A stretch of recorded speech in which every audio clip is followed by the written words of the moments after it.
Welcome to Leaders Lead Podcast. Are you ready to conquer your challenges and achieve greatness? Join us as we dive into inspirational stories of industry leaders who have overcome adversity and reached new heights. Get ready for electrifying insights and captivating conversations that will ignite your passions for success. This is your go-to show for empowerment, growth, and leadership. Buckle up. Leaders Lead Podcast is here to take you on a transformational ride. We're back. Hey, what's going on? This is Tony Taylor with Leaders Lead the Podcast. I'm super excited. Today, we have something really special for you. So this week, we got Katie McMurray. I hope I said that right. Katie is amazing. She's right here, local to Thurston County. She's actually in Lacey. She has a business, and it's called the Sensory Tool House. As I go throughout like our community here local, I'm always inspired by the owners, right? I'm always inspired by the owners, and I'm really grateful to live in a community that's just so close, right? And with Katie, I happened to be walking into her business, and I'm going to tell you, it probably was one of the most hellacious things that I had ever been through in my life. That was like my respite for me and my kids, right? And we're just going out and just figuring out things that we can do. From the moment we walked in, it was like, oh my God, this is where we can call our place. And that's what has became of a Sensory Tool House in Lacey, Washington. I think Lacey, Olympia, Washington is hard to tell sometimes. But I want to welcome y'all to the owner of Sensory Tool House, Katie McMurray, the person that's creating all this magic. I'll let her explain to y'all a little bit more about Sensory Tool House, because I can do it no justice, because all I'm going to start doing is getting all emotional and crying about it. So welcome to Leaders Lead, Katie McMurray. I said your name right? McMurray, yeah, you're good. Thanks, Tony. Ooh. Thanks for having me. This is an honor, so I appreciate it. Thanks for saying yes. I appreciate it. We talked about this, I think, from the very moment that we met. I was like, oh, I told my daughter, do you think she would be a good guest for the show? She's like, yeah, you should have her on. I was like, I know, I got this crazy feeling. Like, and then I went and we were talking, and we just connected. And even before that, which I had no idea, you had worked with my son, Dallin Taylor, with Dallin Taylor Productions. And Dallin, by the way, if y'all don't know, Dallin does all of our video stuff. And I know he's done some of yours. Yeah, no, Dallin's amazing. Yeah. Everybody says that. Everybody loves Dallin. But he had told us about you even before we met. He was like, y'all got to go and check this place out. He was like, this place is amazing. He just couldn't stop talking about it. And I'm just like, yeah, I get it. And now I definitely get it, because we're sitting here today. Tell us a little bit about, we can start wherever you want to start. I'll just ask you, I think this is your purpose, right? Yeah, we're all looking for that purpose. And I think for a long time, I'm one of those people that went through a lot of different careers, and not because those careers didn't work out, but because there was always something that I wanted to learn more of. And all of those things came together for that purpose, which you don't know what that journey is often until it kind of peak. I hope I'm not peaked. I have a lot of learning to do, but to be able to bring together what I learned as a teacher and with my guidance and counseling education, and as a vocational counselor and a disability management specialist, and then a parent of a kiddo, an autistic kiddo, and then two that are also neurodivergent, to have all of that come together at one point over a pandemic is not something I could have written. It really there was a spark of a friend asking. We have sensory swings hanging in our house in our living room. It's fantastic. We all get in them. My 20-year-old gets in them. And somebody had asked, "Hey, where did you get that?" Don't feel bad about that. We got a couple of the boxes from there hanging around our house too, just waiting for stuff to get put up too. Yeah, well, that was you. You were like, "Wait, I've never walked into a business where they told me not to buy something that was $200 to sell me something that's $10." Yeah. That's why we're here. What we're doing, profit's important, but because you want to sustain and you want to continue to support and help. But really, the whole purpose of being here is so that people can find what they need to support themselves, neurodivergent, neurotypical, whoever you are. And so the journey started with, well, it didn't start there, but the spark was a friend over Christmas, I think 2020, asked me where I got the sensory swing. And I told her, "Oh, you can order it online." She's like, "No, we really need to support small business because everyone's struggling right now. I want to buy it here in town. Where can I get it?" You can't. "Well, I want to go in and try different ones and see which one she really likes because I know there's different types."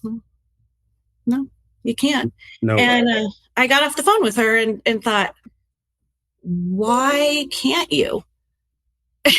And so, if I had a place to go and allow my kids to try things, I probably would have saved a lot of money on Amazon.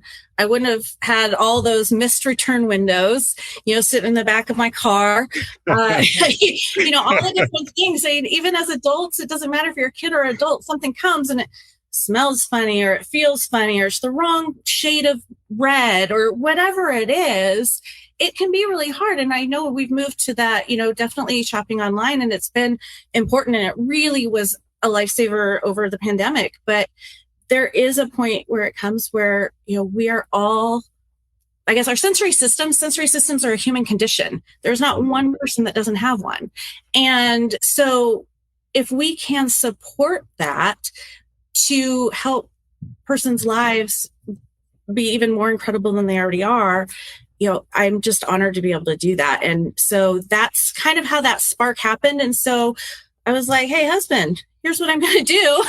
And I'm going to open a retail store during a pandemic. So there we are. But man, I get it.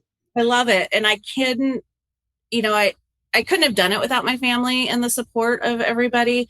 But what's been more amazing is the support of the community and just seeing all the different organizations, come together and start, building a community where neurodivergence is accepted and integrated and included into all aspects of society. And so really it started out as, retail. We have all the different, sensory swings and compression clothing, weighted clothing, things that help with executive functioning and social emotional and, the fidgets galore and balance and books, that really are affirming and all the things, even adaptive devices, adaptive feeding, adaptive technology, all of that. But it's grown to something I couldn't have imagined. And, I wish I had a larger space. I'm still learning. What was that? Dr. Cheryl Wood. Cheryl Wood. Oh, yeah. So she was talking about in her last podcast how she's like in her sexy chapter 12, right? And she was here. We started. And this is my chapter like 8, maybe 9. I don't know where I'm at, but, man, she was inspirational. And so to think that maybe we can get to that sexy chapter 12 in a community aspect would be huge. And, so we want to be that support and that education, not just for those who are neurodivergent, but also for the employers and the schools and the community. Yeah, you're doing that. You're doing that. For those of you that don't know, our studio is located in the Thurston County Chamber of Commerce's office. We're in the incubator space. And, you come in my office, you'll see I have a couple squishy balls. I have stuff, for sensory stuff, especially like when my kids come up, I got some stuff that they can do. And that's just from, me seeing it at your place and also going to doctor's appointments and seeing how good it works, right? It's really good, especially for me because I have ADHD. I've always had it my whole life. Sometimes you'll see me looking around the camera. I have to be doing something. And on a lot of my videos, you'll see me with one of the squishy balls from Sensory Tool House in my hand because I have to be doing something. And like I'm going to come full circle with this in a sec, but so I leave my office and I'm walking through talking to everybody else because sometimes I just go crazy in here because it's so quiet, right? And I look down and I talk to one person and I see one of the little gadgets that y'all have. I think it's like a star thing that you put together like a puzzle. Oh, I see that on somebody's desk. Yeah. And then I go to another desk and I see somebody with the lavender, the things that you smell, right? I see that and I'm like, oh, I was going to get that kind. It was like lemonade or something. And then I go to a business across the street, see some more of your products. And I started noticing, what I'm noticing is because that store is here, and this has been the commonality, because that store is here, people are learning more about it. Like they go to the gym and they're like, hey, what's going on over there? They go in and they fall in love. Just like I told you, we walked in and, never before has somebody said, yeah, maybe you don't want to, pay $200 for that. Maybe just come in a couple of times, relax, and just see if you want it. And I'm just like, oh my God, I want to buy from this place. This place is freaking amazing. I've never seen anything or been a part of it. But even still to this day, if me and my kid, we need a break, we go and we hang out there, and it makes us want to spend our money in the community when we have businesses like yours. So I want to say thank you again for creating that space and actually doing it. Because I mean, not only are you a caregiver, a wife, you run a business, you're serving, you're on multiple boards, right? You're on the board here locally, right? Yeah, I am on a board there locally. Yeah. Yeah. Okay. Yeah. Yeah. What kind of work do you all do there? So I'm on a board that works with the unhoused, with families that are unhoused, and Family Support Center of South Sound. And we work with families and survivors of domestic abuse. So. Oh, wow. Yeah. I think y'all are across the street too. Well, we used to be over on the west side now, but yeah. Yeah. No, that's amazing. It definitely says a lot. It definitely says a lot, not just about your business, but it says a lot about you. Was it hard for you to get into business? Because is this your first business? Kind of not. So I had another pandemic business. A girlfriend of mine and I decided to go around and decorate yards during the pandemic to celebrate people's birthdays. And if a friend had asked, and then, hey, it's my son's birthday and we can't go out. And this was like in the, lockdown stages. And so we decorated the yard and made some fun signs that said honk, it's birthday. And then we continued to do that. Another friend said something, and we started kind of posting stuff on Facebook. And before we knew it, I mean, we had done 100, 200, yards. No, we didn't know anyone, half the people that we were doing it for, but somebody would say, hey, it's my grandmother's birthday. This is their address. Can you go do their yard? And so it kind of evolved into, our husbands going, man, we cannot, take on the cost of every birthday in Thurston County during a pandemic. So, okay. So a lot of it. Wait. It seems like that's your Jenny. That's how my wife is. My wife is the person that's like, wait. I get it that you're inspired and we want to give, but we got to do it logically, right? Yeah. All right, go ahead. It was amazing. It was so much fun. And, we would go and clean up the next morning so people didn't have to clean up the mess that we made. And yeah, honestly, it was like taking that, when we were kids, maybe we threw some toilet paper in trees, but we threw streamers. So, we kind of took from that, and it was a way of spreading joy another friend who's an artist got involved and started painting rocks so we could leave a gift. We always left a card. And it just was one of those ways to like spread joy and get us out of the house in a way that was safe. but it was the joy. And I guess we, in that venture, and then also in doing this, I guess I've always underestimated what a smile, a small gesture, a little thing can do for a person. And we don't know the stories of the people we meet. And to assume best intentions is the way to go, because we don't know, what happened 5 minutes ago or 5 days ago, and we don't know their story.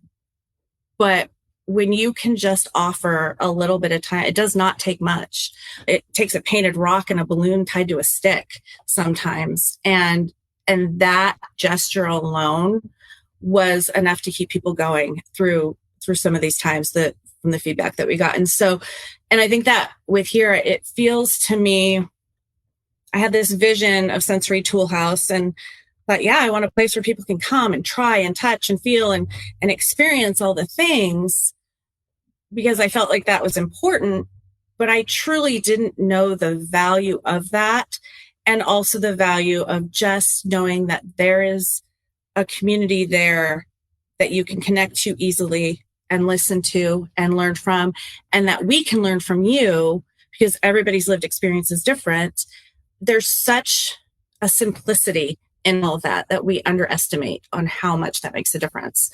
And I look back when we did our sensory friendly Santa, which we'll be doing again this year, and you can go to the mall and do sensory friendly Santa, and it's great. And I'm so thankful that they do things like that. But for the, going in the morning, and the mall can still be very loud and large and overwhelming, even if the people aren't there, and there's fluorescent lights, which really can be harmful for persons with, visual input. That's too much for me. Yeah. Yeah. I mean, yeah. And then, you sit on Santa's lap, on the stranger's lap for 5 minutes, take the picture and go off. And that's what I did as a kid. And it was great. My brother and I would do that, and it was fine, but that's not fine for everybody. And there's not one box for everybody. So we made it where Santa, you didn't have to sit on Santa's lap. You didn't have to talk to Santa. You didn't even have to look at Santa. We opened up our sensory room and we closed off, and we let everybody have private 15-minute appointments so that whoever it was there, whether it was an adult or a child, could take their time to acclimate to the space. We shut the lights off. Santa didn't have bells.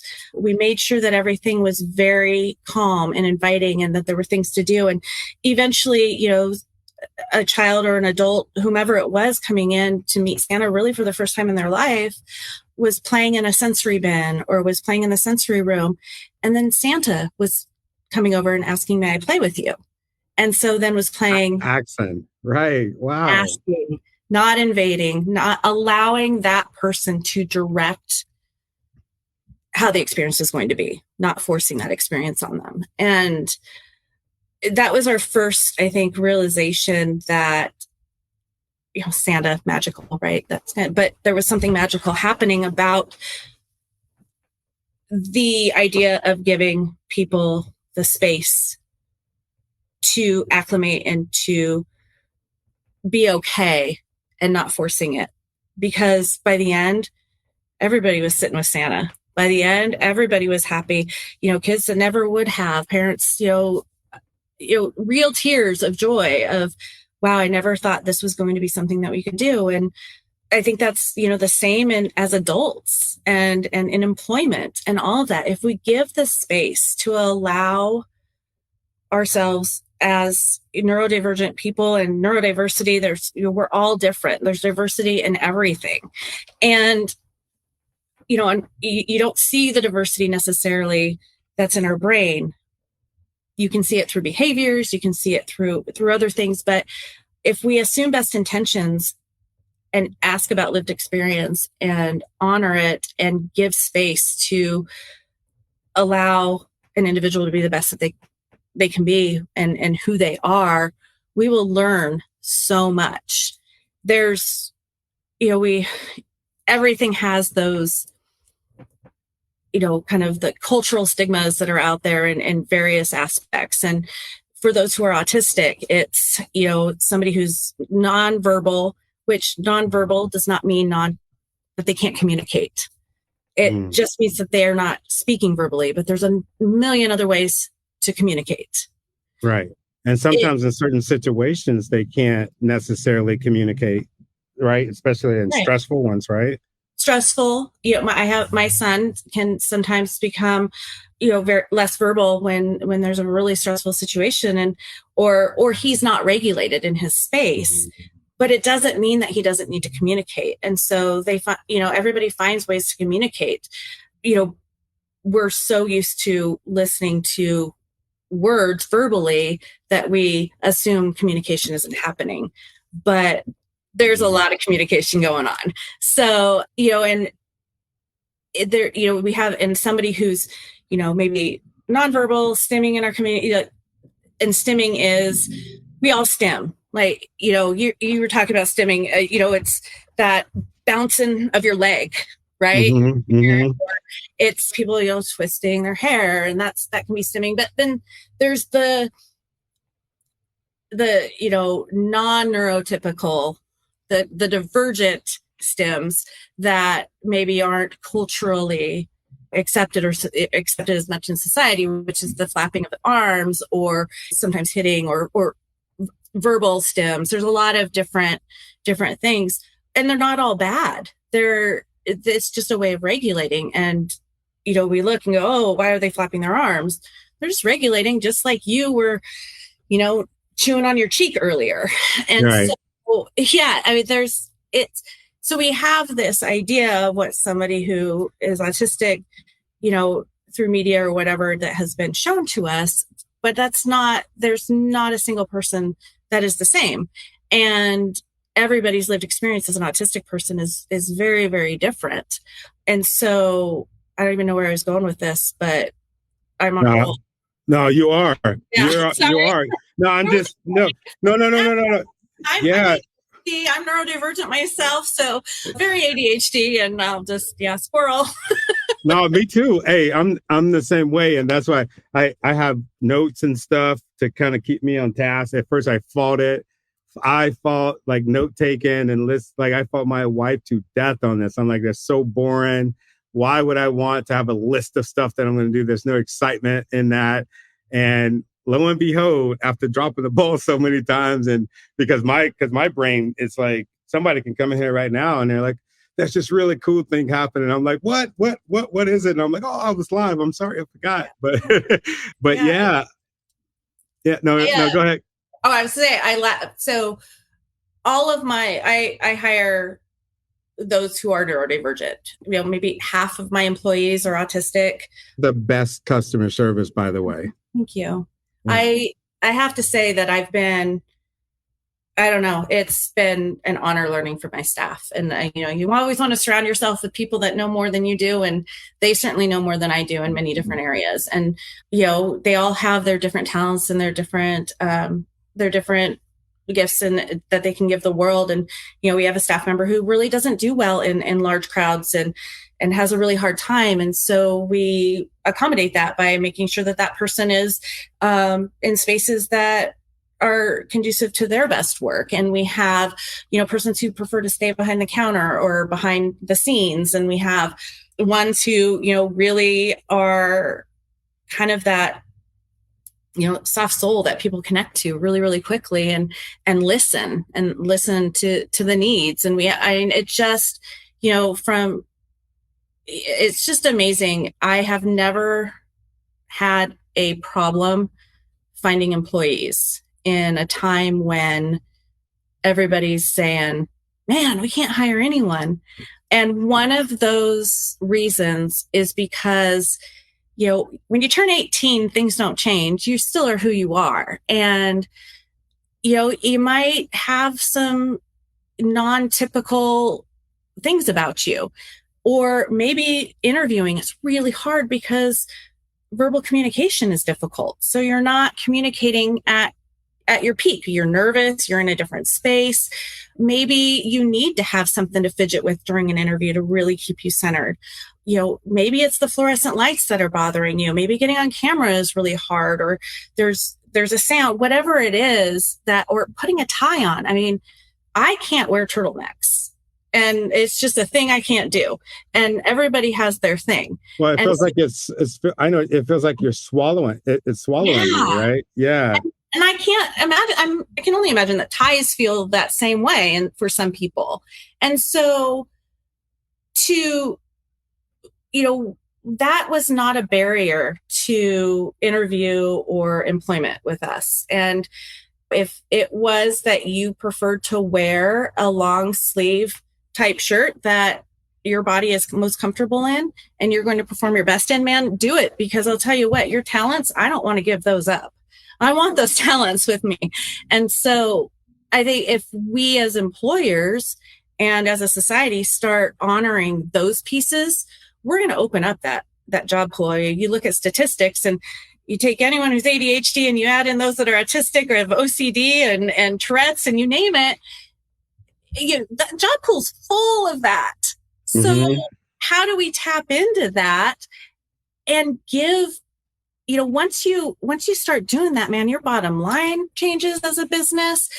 It waterfalls, man. It starts to, it's like a slinky. It goes down to the next one and the next one and the next one. And all of your employees all of a sudden are just learning from each other and working together and honoring each other. And that's the whole, change the fluorescent lights in your company. It might not work for somebody. And then all of a sudden you change that light for that one person. And now less people are having migraines. All of a sudden, eye fatigue is less, the productivity goes up. I mean, all these things change for everyone you didn't know it would change for. Because again, we all are sensory creatures. So yeah. Anyways, I love my staff. Anyway, okay. Ooh, I can feel the passion oozing out of you. Like I'm really passionate about people and just being around people. And I get really happy. And I see that in you. It's about serving. And I think you cracked the code on a couple different things. One thing that you talked about was your staff. And I was like, yeah, you have the best staff in the world. And I think a lot of folks in the corporate world can stand to get some training from you in how you do that. So I want to encourage you, if you haven't thought about it already, there's tons of businesses that could stand to learn how to create an environment, for people that need an environment created around them. And then you talked about the productivity and the results, think about all the different, I don't know. I'm thinking about the profits. That's what business owners care about, not the fact that, every light that you go in is really bright, or the fact that, I don't know, or the fact that you work in an office to get your work done. All right. If you want to work from the couch, thank God that's one of the things that came out good from the pandemic, that you could do certain stuff like that. And I think people are starting to see finally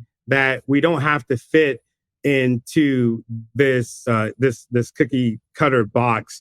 So I think this generation of business owners, and when I'm talking about generation, not necessarily years, but the time period, because I started my business full time during the same time that you said that you started yours, during the pandemic. And it's the common denominator is pain, right? What pain do we have in our life, and we figure it out, right? And I was just telling you about my wife, how she kind of came full circle, in the things that she was going through in her life and our life, and she's given to other people, giving them information, about being a caregiver, just giving information about supporting a loved one that might be going through stuff with dementia or whatever. But I just see this joy come about her in other businesses.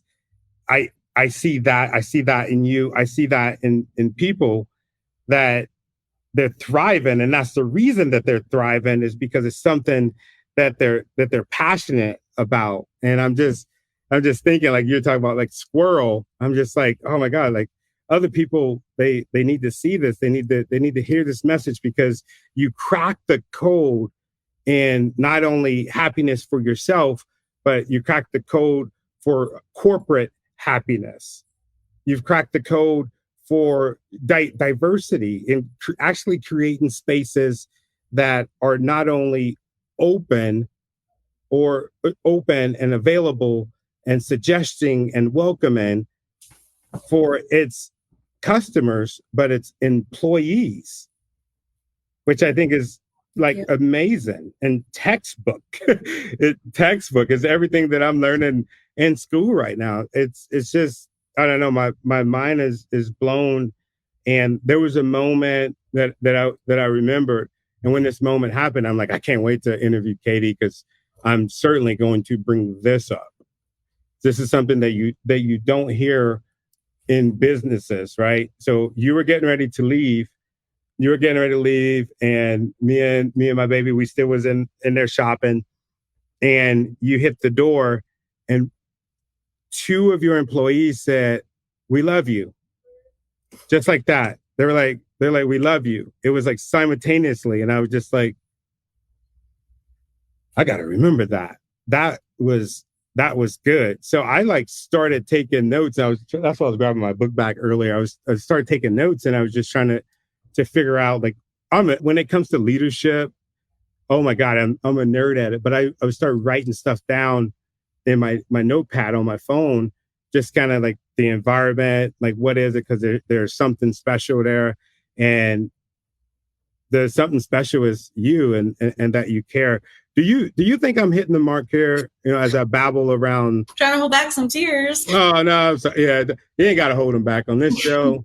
On this show, I'm surprised sometimes I'm not babbling right now. Can you tell us about the awesome classes you do weekly, or anything up and coming? Yeah, that's good to know. We got a lot of folks.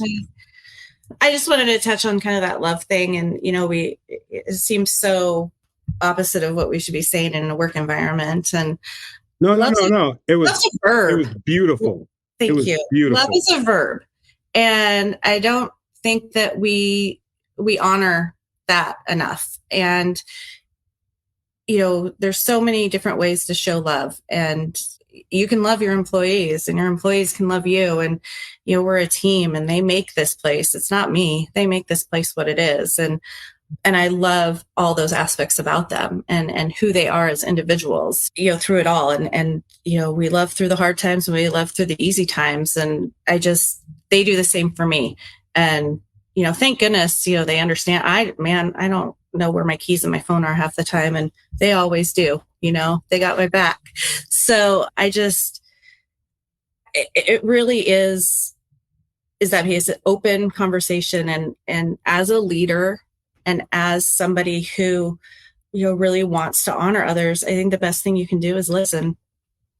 And I talk a lot, but I'm learning to listen more, and to listen from their perspectives and their experiences, and the community. And that's another piece of that love. It's a verb, man. And, it's not just a word to throw around. And so that's pretty cool for you to bring that up. Thank you. That really, I don't know, kind of honored a lot of what we're doing here. So thank you.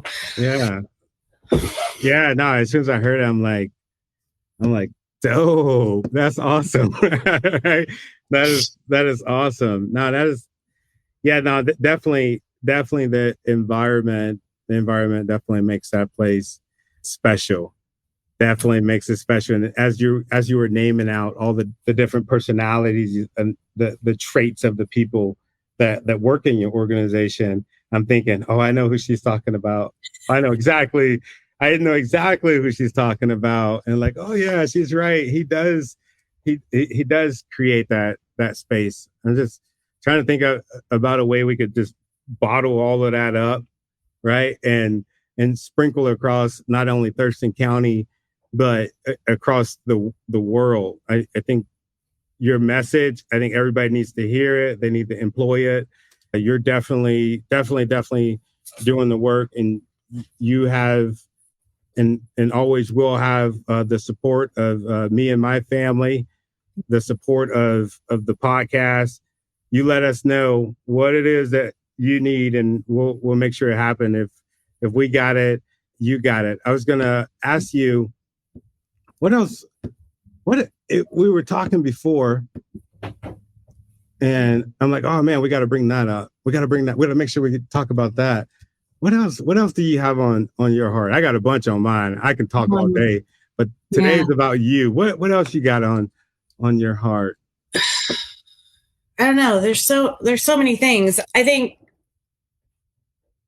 there needs to be places for people to build community and to be okay in all their abilities and be honored for who they are. And I think one thing that's kind of been heavy on my heart is that, there's so many nonprofits out there, and they're doing amazing work, and they're doing all of these things. And oftentimes, people are trying to get the same grants, the same money, and all of those things. And what I'm really loving about what I'm seeing with us, and one of my employees, one of my directors, she is really working with a lot of these different organizations to not take from but to collaborate. And the more that organizations can collaborate together for the better of the whole, the more that we can do for our community. And I'm seeing that. We're so excited, like classes that are coming up. Hands-On Children's Museum is just an amazing place here in our community. And they've said that they're going to come in once a month for the next few months to provide sensory-friendly activities for those that maybe aren't able to access it at the museum because it maybe is overstimulating for them, even on a sensory-friendly time. We have other organizations, Parent to Parent and Boys and Girls Club of Thurston County, and the Lacey Timberland Library is talking about doing pop-ups here on, to bring a sensory-friendly place for those who maybe are intimidated about going to the library to come in here and check out those books or learn about how to use Libby online and get signed up for their cards, because that can be intimidating walking into a library and not knowing, kind of how to navigate that communication process and that need process. And so I'm sure I've left others out. We have Olympia Lamplighters come in every month to do an art craft. We have a yoga class that happens for all abilities. And we've had everyone from someone who's 4 to someone who's 75. And it is so awesome. And the instructor that does it is just amazing. And I have some video that I need to get online of her, when you have your legs out and you're kind of trying to stretch down in between your legs, and she's like doing it like little bugs, and she adjusts it all for everybody's ability, whether you're sitting in a chair or you're 4. And so it's just really neat to watch. We have Lego times, we have a art series for all abilities, whether using scissors is if you have fine motor skills or you don't, whatever it is, through the Lacey Parks and Recreation. It's an inclusive art series that persons of all abilities can come and participate. And, let us know what your accommodations are. We'll help meet them, because that's, we all need accommodations at some point in our lives. And if that's the time that you need it, then let us know. We're there. So I don't know. That's, and again, like I couldn't have done this without my family and my inspirations. It's been pretty amazing to watch their growth as well. And my daughter has just stepped up, and she has a whole other story of her own that is pretty inspiring. And yeah, I don't know, I couldn't have my life the way I do without her and these boys and my husband. And yeah, she was kind of that completion to our family that was pretty amazing. Wow, I love it. Thank you so much for spending time with us. I know people are in the chat. They want to know, because I had started talking and telling folks what's the name of your website? It's sensorytoolhouse.com. And we are a baby company. I mean, we've been open for 6 months, so we're still working on making everything, good and learning and growing. But yeah, sensorytoolhouse.com. And two, if there are things that are needed that, you're not sure about, my staff is amazing, and you can always call the store and say, hey, this is what's going on. What do you think would help? I may not have the answer, but I have, and they have, maybe something that you can put in your toolbox, because, every person's different, and what works for one may not work for another. But if you start building that toolbox up, you'll be able to find something. And, and just a place too, where we also have a group that gathers the first Thursday of the month. It's tool time with Amelia. Amelia is a special education teacher, and is also autistic. And she does, caregivers can come and make a sensory tool and talk and just bounce off each other, what to do. And Amelia can give suggestions, and we're all in it together, man. It's a community. And so, yeah, we're there. We're there to help and to guide. And if we don't have it, we'll find it for you. We've tested a lot of things, and there's a lot of things that are not on our website that we have access to. We just don't carry them in stores. So that's the other thing, is that, just because you don't see it doesn't mean it's not there. And I was going to say, last night we had the most amazing experience. When I talk about like tools and things that people need, Olympia High School. So Andrew Woodbridge, teacher, going to call you out here. Amazing what he is doing in our community. He had a roundtable and invited members of the community to come, whether it was organizations or individuals who have, who are neurodivergent, disabled, and are finding barriers to access, and tools that can be created to overcome those barriers that are in society. And so we got to participate in this roundtable, and he had all of his students from the emerging computer science class listening and taking notes on all the different ideas of things that are not available, which there's some things that I was like, you mean that's really not available? Like, why isn't that available? And last night, 18 groups of 3 students, they all came over on a school bus, came to our store, and presented kind of in a science fair style, but way cooler than a science, like your typical science fair, presented all of these devices that were made with, computer programming and 3D printers. And you name it, they were using. The language they were using was way beyond my intellectual level. And I was like, okay, yeah, that's cool. Yeah, no, I see how you did that. But, down to creating apps. So Inner City Transit was here. There is not a scheduling app for Dial Lift. Really? Really. You have to go online and register your time, or if that change, all these different barriers that are there. There's not an app, or you have to call on the phone to schedule. What if you can't? What if you can't operate a phone, or what if you don't have access to the internet? Okay. So the students Inner City Transit was here looking at what these kids created. Bus drivers will say, city bus drivers, when it gets dark out, will say it's really hard to tell if the person in a chair waiting for the bus, the person using a chair needs assistance. And so it can be awkward for the person who needs assistance to say, hey, I need help. And, especially when it's dark. And there's no way for that bus driver to be able to tell what's going on. And they created a way to have a light up sign at the bus stops that shows that there's somebody there that needs assistance. It can be really awkward and frustrating for those who use a chair for mobility to know if there's space on the bus for them to buckle their chair in. There's only 2 spaces on every bus for a wheelchair. And so when a bus comes, they're either brought on board or denied or told no.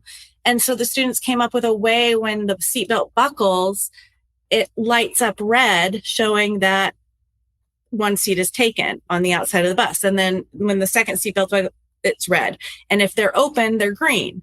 And there's very simple things to just help with that accessibility and the dignity that, there should be dignity for all. And there was some it's very difficult. There's what's called a switch. And if you don't have the fine motor skills to turn on a button or to turn on a toy, it's a large button that you can press. There's lots of different types of these switches, and it can be adapted to the toy or lamp or whatever it is can be adapted so that you don't have to use the small switch. You can use the larger switch. But for those who are visually don't have the vision or are deaf or unable to maybe find where that switch is, they created one that has a motion sensor on it that you can adjust the space, and then it will vibrate so that person can find the switch to the item that they want to access. And we haven't found anything on the market like that. Another inspiration was a woman who is a janitor at a company, a local company, and she takes the garbage out of the rooms and has a cart, but peripheral vision, whatever the barrier is there, misses the doors sometimes. And so, and it's very frustrating for them because they want to do a good job at what they do. And their job is needed to maintain the function of the environment. And so one group of students created a bar that goes on like the handle for the cart, and it has two lights and there's sensors. And every time it passes a door, the light on either the left or the right lights up to show what side that door is on so they don't miss what they're doing. And just the ingenuity and just amazing things that this teacher is doing over there. And then to have these students create these needed, there was so much more. There was 18 groups. It was just amazing. But to have as a teacher to say, teachers are so great at giving back and want to be that, and to go, wow, let's tap in and let's have purpose in what we're doing. And rather than like creating, like the computer of your dreams, let's create something that is going to further somebody else. And it was really just amazing watching these students present and make connection to the community, and definitely developing leaders there. He's developing some serious leaders there. So I'm I'm pretty impressed. I love it. So, that was just a really neat thing to see. And there was something in there too that one group created a waterproof timer that's visual and also is worked by Bluetooth. So I don't know about your kids, but if my kids are doing something they don't want to stop, they know how to turn that timer to make it a little bit longer. But this one they can't. And so I was like, I need that. But they can, have it in the shower, know when to get out, because you get relaxed and you don't want to do that. I'm right. Going like this to me, like, no, don't get that. Don't get it. These kids are pretty amazing. So we always are having lots of different, things happening here that, is just bringing that community together. So. Yeah, no, I love it. I love it. I love what you're doing for the community. Greatly appreciate it. And like I said, I'm looking forward to supporting you. Man, there's a lesson. There's a lesson to this. And as we close, the viewers, the listeners, one thing that I get from this story, right? Because that's we're about providing stories of people that found their passion and turned it, or their pain, right? I can't even freaking say pain right now, but their pain into their passion and making a difference not only in their life, but the life of other people. I just can't help but to think, especially with this story, right? There's some of you, right? And I'm included in that. Katie's included in that. Everybody's watching this. If you're breathing, you're going through something. You're going through some heartache. You're going through some pain. You're growing, right? I was at the what was it? I think the pet store yesterday, and they had a sign that said the reptiles are happy, and the reason that we know that they're happy is because they're shedding the skin. They're shedding their skin, and it's perfectly normal for you to see that process. And it's an ugly process. If you ever seen one of those animals like shed itself, it's the weirdest thing. And it just looks so painful. But I just looking at that process or the after effects of that process, I think about the stretching of us sometimes as people. And when we have these heartaches, the stretch for us, people like you and I and so many other people, the stretch or the rub is that your pain turns into your purpose. And normally the way that you continue going on in life is you adapt the purpose of serving other people. And that's one thing that I take away from this. I would love to know what everybody else take away from this. This is definitely a masterclass of service, a masterclass of purpose, or masterclass of the way that not only we should be, shaping like our community, but the way that we should be shaping the world, because we're all different. But just because we're different, it doesn't mean that we're not special. So, yeah. Any words?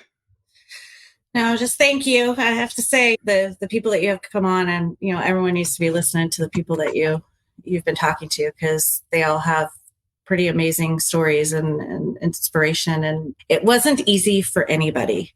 And what I'm learning from that is your fear and your anxiety can be your worst enemy, and stepping through that is really hard. But listening to everyone that you've been interviewing, it's worth it. It's worth it. And you're not always going to get it right the first time. And that's okay. Yes. As long as you keep going, right? Yeah. Yeah. Something tells me, if I know y'all listen to this. I mean, Katie's story is incredible. There's so much more to talk about, because I know she is going to keep doing amazing stuff in the community, in the world. This definitely isn't our last conversation. I appreciate you. And again, if there's something I can do to support, let me know. And thanks. We love having you here and your kiddo. So that's been awesome. And thank you for what you're doing.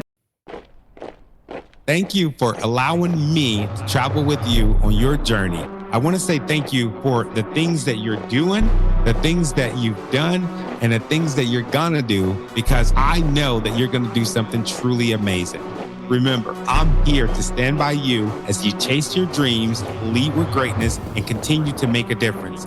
Don't forget to subscribe to the podcast so that you can be notified every time we drop a new episode. I'll see you next time on Leaders Lead the Podcast. Peace.